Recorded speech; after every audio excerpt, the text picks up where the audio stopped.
Are you tired of hearing the Tomahawk Chop song? Excuse me?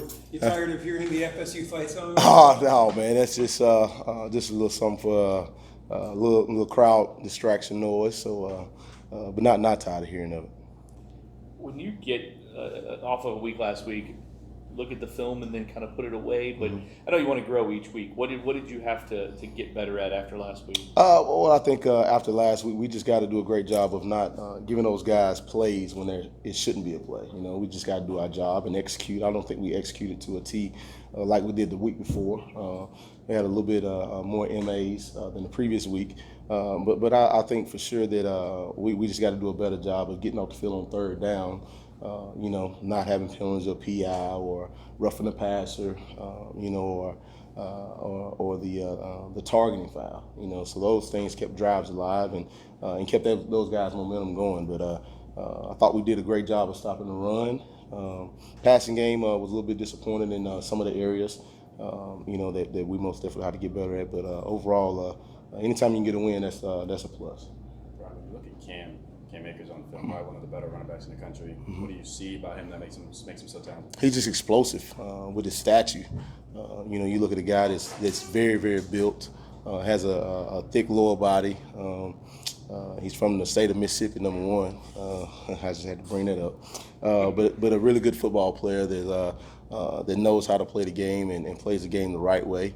And he's very, very powerful and shifty as well. So he does a good job blocking. He's just a great all-around back, and we look forward to competing against him this weekend. Justin's, their quarterback's had a pretty good year, but when you look at ways to kind of slow them down, does it start with slowing down Cam? Anytime you're playing against, no matter what offense it is, whether it's EKU, whether it's you know, West Kentucky, whether it's Notre Dame, or whether it's these guys coming up, you always have to stop the run. That's the first and foremost thing. Because if you don't stop the run, it's going to be a long day.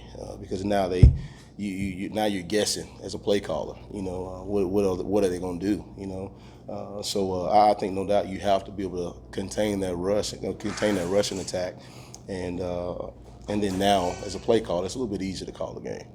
We've talked a lot about depth this year. Do you feel like up front you're getting the rotation seems to be kind of down now after a couple games? Yeah. Do you feel pretty good about it? Well, no, because we don't have a lot of bodies. You know, just like I said early on, we try to rotate a lot of guys, but you know, you got injuries here, injuries there. But right now, the depth is not where we need it to be, and that's going to be an issue, you know, for the next couple of years until we get the numbers right to be able to have our depth, especially up front. So.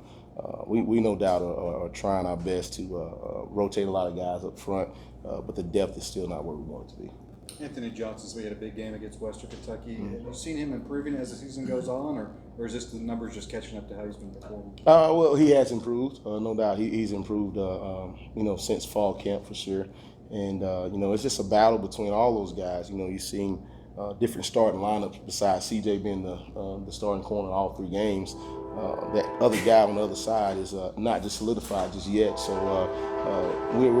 it's a work in progress, and we're just trying to figure out who's going to practice the best this week, and whoever practices best will be the guy to start.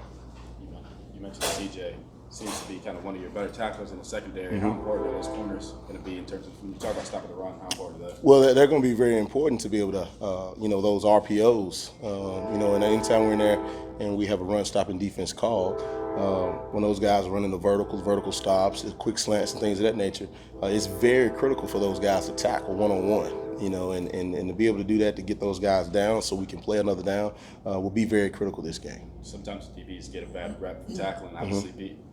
Do you feel like they've impressed you in terms of the way that they tackle? They've done a lot better, you know, going back and looking at last year's film, and even after the first game, I think our defensive backfield has done a really good job of open field tackling. That was one of the things we stressed from after the first game, the Notre Dame game, try to cut those missed tackles in half, and we cut it in half, and the next game we cut that in half. So that's a really, really positive thing as a defensive coach, or just a coach in general, being able to see that it's less missed tackles as opposed to more the previous game. With Rajay, is he doing what you want him to do in that guard position? Oh man, he's doing a really good job for us, man. I'm really pleased with Rajay, and he's throwing his body around, you know, and he loves to be physical. Being able to get a scoop and score last week was really, really good for him as well as us as a team. But he's doing everything we asked of him at that guard position. You mentioned the scoop and score. When we were here last week, and turnovers and gaining turnovers was a big part of the discussion that we had.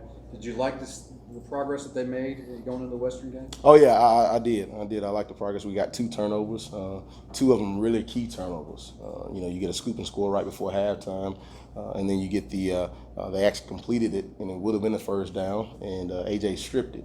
So that was a big turnover as well. Could have had a couple of interceptions, I thought. And we left that out on the table, so a couple of MOPs, and so next game, hopefully this weekend, we can come up with those. Amani, after the game, mentioned that the defensive line watches film specifically on the specific offensive lineman they're going against to kind of see their weaknesses and strengths. How much do you feel like that helps in the way they're performing up front as well? I think that's really, really key for those guys up front, just like we do at receiver. For the receivers, quarterbacks, we do that scouting for everybody, and that's really key for those guys to understand guys' weaknesses and strengths, to see what it is that they can counter, to be able to win their one-on-one matchup with those offensive linemen. So I think our defensive line is doing a really good job of doing that study, and Coach Ivy's done a great job of getting those guys prepared for sure.